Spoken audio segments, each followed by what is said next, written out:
Rob in North Carolina, you're on the air. Welcome. You there? Yes, sir, I am. Go ahead. I had a question for you. I was been kind of looking online, and it appears that back in 1933, the government actually went bankrupt under Roosevelt. Sure did. War Powers Act, officially. Yep.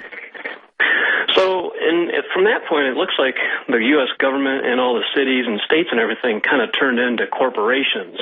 They did, and then they went under the 1878 Federal District of Columbia realignment that we talked about yesterday, and there is a corporate fiction operating in the same domain as the real republic.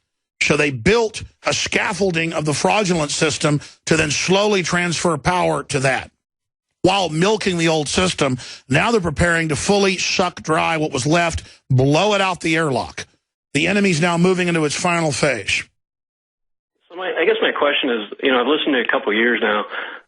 Why do you always refer to the government as the government? Or at least that's what I think I hear you say. Sure, it's the same reason when I talk about micro FM, I call it pirate radio, because we're on over 170 affiliates, and most of our listeners don't know what micro FM is, or FCC rules, or community radio, or how the airwaves belong to the people, and on and on and on. So I will say pirate FM or AM, known by insiders as micro, people should look into it. I do it because we're talking about the government, the de facto force majeure, by seizure, by taking under common law, we have been usurped. And so via the barrel of a gun, there is an illegitimate government that operates through ignorance. But its agents believe they're agents of the republic almost to a man. So if I get up here and speak in the real legal parlance and in the actual text of the system, the general audience would think I was speaking in Latin, because half the time I would be. Well, I understand, but I guess the thing is, I think maybe if people actually understood that the government really doesn't serve them as they say they do, and it's actually a corporation, yes, there may be a quicker awakening.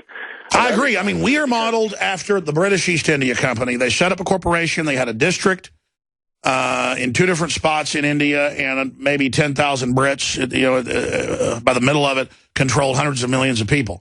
And so that's how they did it. And we're under that model, just like the City of London controls the UK.